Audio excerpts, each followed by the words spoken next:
नमस्कार दोस्तों, एक बार फिर से हमारे ज्ञान गंगा यूट्यूब चैनल पर आप सभी का स्वागत है। दोस्तों, आज की वीडियो में हम भक्ति की महिमा के बारे में बताएंगे। यानी भक्ति किसे कहते हैं, भक्ति किसकी करनी चाहिए और क्यों करनी चाहिए। वैसे तो भक्ति कई प्रकार की होती है और उसी के अनुरूप भक्त भी कई प्रकार के होते हैं। कई प्रकार की साधना होती है और उन साधकों के अपने अपने साध्य होते हैं।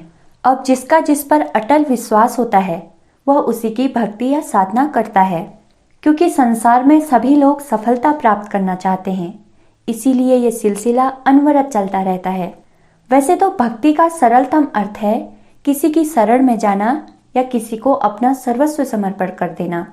अब यदि शरण में ही जाना है तो फिर उस परम पिता परमेश्वर की ही शरण में क्यों न जाया जाए।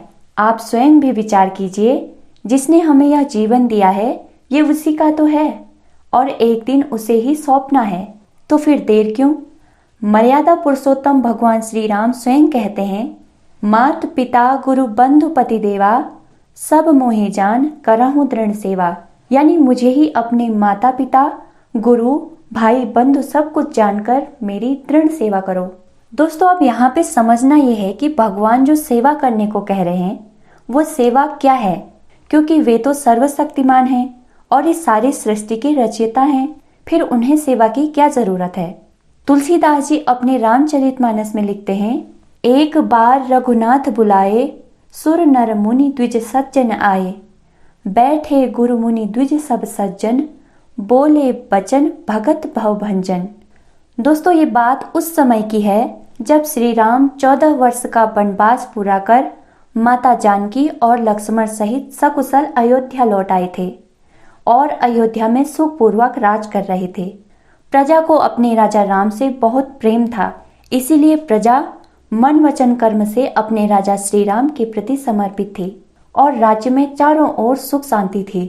परंतु श्री राम जानते थे कि यह सुख स्थायी नहीं है, इसीलिए उन्होंने एक बैठक बुलाई जिसमें सभी नगरवासी, गुरु और संत महात्मा सम्मिलित हुए।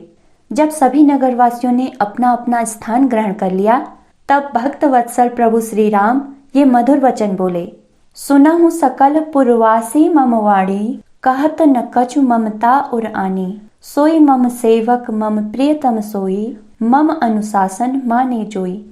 यानी हे नगरवासियों, मेरी बात ध्यान से सुनो, क्योंकि जो बात मैं तुम्हें कह रहा हूँ वह किसी माया मोह के कारण नहीं, बल्कि मेरा तो सबसे प्रिय सेवक वही है जो मेरे अनुशासन को मानता है।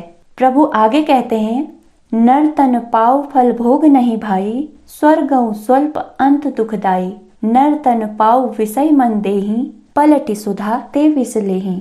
यानी तुमने जो यह नर तन पाया है वह विषय भोगों को भोगने के लिए नहीं है, क्योंकि संसार में तो ऐसे ऐसे भोग हैं जिनके आगे स्वर्ग का सुख भी तुच्छ है। ये शरीर पाकर जिसने अपना मन विषय भोगों में लगाया है तो समझो कि उसने अमृत छोड़कर विष का पान कर लिया है। इसी प्रकार भगवान श्री राम आगे कहते हैं, जो परलोक यहाँ सुख चाहूं, सुनि मम वचन हृदय दृढ़ गहूं, सरल सुगम मार्ग यह भाई, भगति मोर पुराण श्रुति गाई। यानी आप संसार में और परलोक में दोनों जगह सुख पाना चाहते हो तो मेरी भक्ति करो।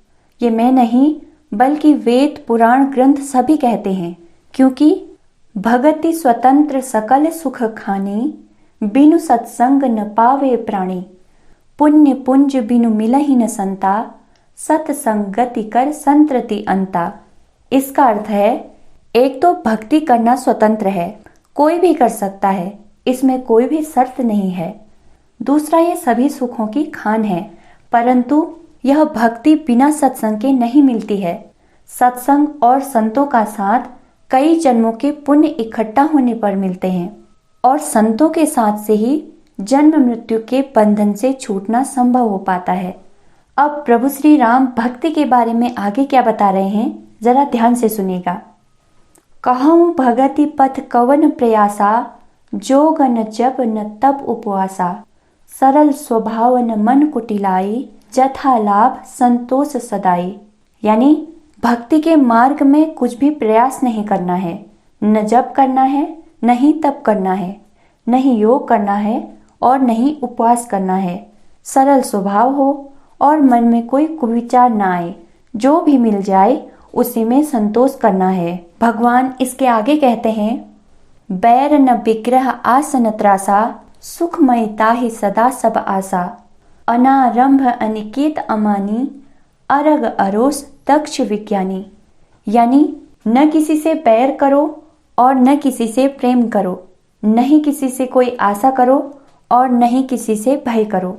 जहाँ भी जाओ सुख से रहो और किसी भी काम को निष्काम भाव से आरंभ करो। जिसका घर है भी तो घर से मोह नहीं है, तो ऐसा विज्ञानवान पुरुष ही मुझे प्रिय है। मोर दास कह करे नर आशा, कहूँ करे कहाँ विश्वासा। कहूँ अधिक का कथा बढ़ाई, यही आचरण वश्य में भाई। यानी भगवान कहते हैं, मेरा दास होकर जो किसी और मनुष्य की आस करता है, तो तुम ही बताओ उसे मुझ पर कितना विश्वास है। यानी विश्वास ही नहीं है। इससे अधिक क्या कहूँ, अधिक कहने से केवल कथा बढ़ेगी। इसीलिए जो कहा गया है उसे आचरण में उतार लेना ही मेरी भक्ति है। दोस्तों, मर्यादा पुरुषोत्तम श्री राम जी का कहना है, जो मेरे अनुशासन को मानता है, अपनी मर्यादा में रहता है, वही मुझे प्रिय है और मैं सदा उसी के वश में रहता हूँ। दोस्तों, हमारे देश के महान संत कबीरदास जी को कौन नहीं जानता। उनका कहना भी यही है, निरंतर स्वस्थ चिंतन हो, यही सबसे बड़ा जप तप है। आचरण में न उतरे तो समूचा ज्ञान गपसप है। यानी ज्ञानी कौन नहीं है, ज्ञानी तो सब हैं। आज का समाज तो विशेषकर शिक्षित है, परंतु इस ज्ञान को आचरण में उतार कौन रहा है? उतारने वाला कोई बिरला ही है। अब यहाँ पर ध्यान देने वाली बात यह है कि ज्ञान क्या है। ज्ञान भी दो प्रकार का होता है। पहला, यदि आपको पता है कि विश्व में कुल कितने देश हैं और प्रत्येक देश का प्राइम मिनिस्टर कौन है, तो यह ज्ञान नहीं बल्कि आपकी नॉलेज है। दूसरा, जो आत्मज्ञानी है वह कहता है शराब पीना हानिकारक है, तो वह तो शराब को छुएगा भी नहीं। अब आप स्वयं भी विचार कीजिए, शराब की बोतल में लिखा होता है कि शराब पीना स्वास्थ्य के लिए हानिकारक है। अगर हानिकारक ही है तो फिर बनाई क्यों और बेच क्यों रहे हैं, और पी भी रहे हैं, साथ में पिला भी रहे हैं। ये तो वही किस्सा हुआ ना, भक्त तो राम के हैं और आचरण रावण के जैसा है, फिर कल्याण कैसे होगा। दोस्तों, यदि आप जैसा कहते हो वैसा ही करते हो, तो आप ये समझ लो कि आप पर भक्ति का प्रभाव होने लगा है। यही प्रभु हमको समझा रहे हैं और यही भक्ति की महिमा है और यही इस वीडियो का सार है।